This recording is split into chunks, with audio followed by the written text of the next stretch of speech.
Grand Matin Week-end, 6h-10h, Jean-Marie Bordry. Allez, bienvenue dans le Grand Matin Week-end sur Sud Radio. On est ensemble jusqu'à 10h. Nous sommes le samedi 24 février. C'est l'ouverture du Salon de l'Agriculture. Et sachez qu'en ce moment même, en direct, Emmanuel Macron est en train de faire son arrivée au Salon de l'Agriculture. Dans une ambiance, on va le dire, houleuse de manifestations, des sifflets qu'on entend notamment des agriculteurs qui l'attendaient de pied ferme à l'entrée du Salon. Alors Emmanuel Macron qui doit recevoir d'une minute à l'autre les chefs des principaux syndicats, ceux-là même qui avaient refusé de le rejoindre pour un grand débat en public. Un fiasco de communication qui est arrivé hier et qu'on décrypte tout de suite avec notre invité.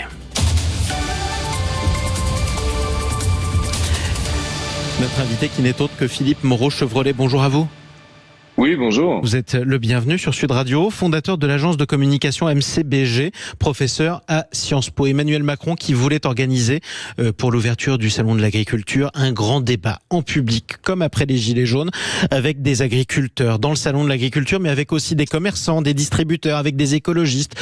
On a même entendu que les soulèvements de la terre, les écologistes les plus radicaux étaient invités. Ça a finalement fait scandale. Ça a été démenti par l'Élysée, mais malgré tout, la presse dit qu'ils avaient été invités avant que l'Élysée ne dise que ce n'était pas le cas. Est-ce qu'il est souvent arrivé qu'un tel fiasco de communication, un tel embrouillamini et un tel renoncement du président de la République se fassent jour ? Alors non, c'est la première fois qu'on a un échec de ce type. Après, l'improvisation dans laquelle c'est fait est assez habituelle. C'est-à-dire qu'il y a une espèce d'improvisation parfois géniale, parfois pas du tout, qui est faite autour de ces grands débats. C'est ce qui avait permis de sortir de la crise des Gilets jaunes. C'est ce qui avait permis aussi de tourner la page, en tout cas médiatique, des émeutes urbaines. Donc le grand débat, c'est une formule qui a été beaucoup utilisée dans l'improvisation en général.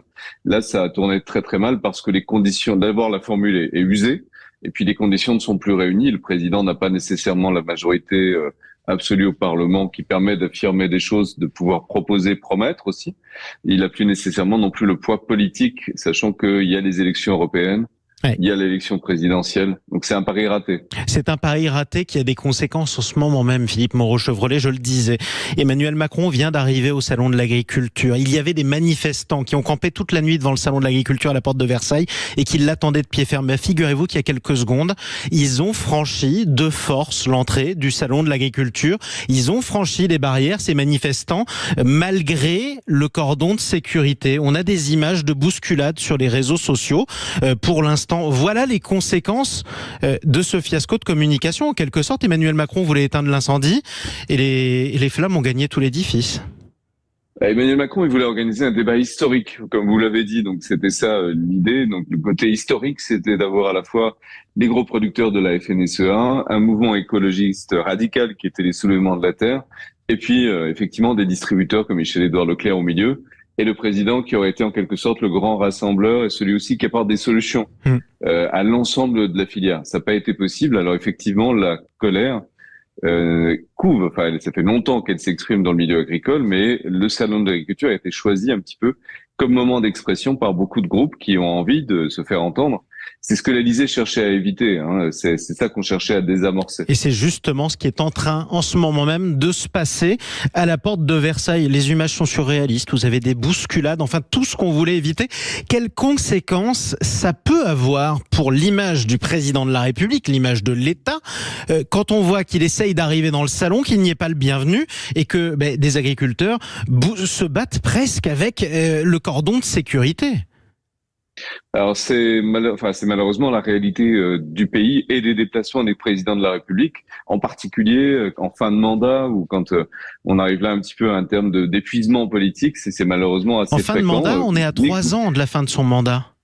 Oui, mais il n'a plus rien à proposer, si vous voulez. L'essentiel de son mandat a été fait quelque part. Lui, il va bientôt partir. Ses ministres sont déjà en campagne pour le remplacer. C'est le cas notamment de Gérald Darmanin. Gabriel Attal est très efficace. Il occupe le terrain. Il donne l'impression d'agir sur le terrain agricole notamment. Donc, il a un petit peu dépassé le président et au fond, c'est sa position qui a mis un peu en cause. Moi, je vous rappelle que quand Nicolas Sarkozy était allé à Grenoble à la fin de son mandat, il a été obligé de se réfugier dans un café. Je ne sais pas si vous vous souvenez, oui. Mais il était poursuivi par les gens dans les rues. Il recevait des projectiles divers. Il était obligé de s'abriter dans un café. On n'avait pas les images à l'époque comme ça en direct, mais c'était tout aussi spectaculaire. Vous êtes en train de me dire que finalement, ce qui se passe en ce moment n'est pas si nouveau que ça. C'est quoi?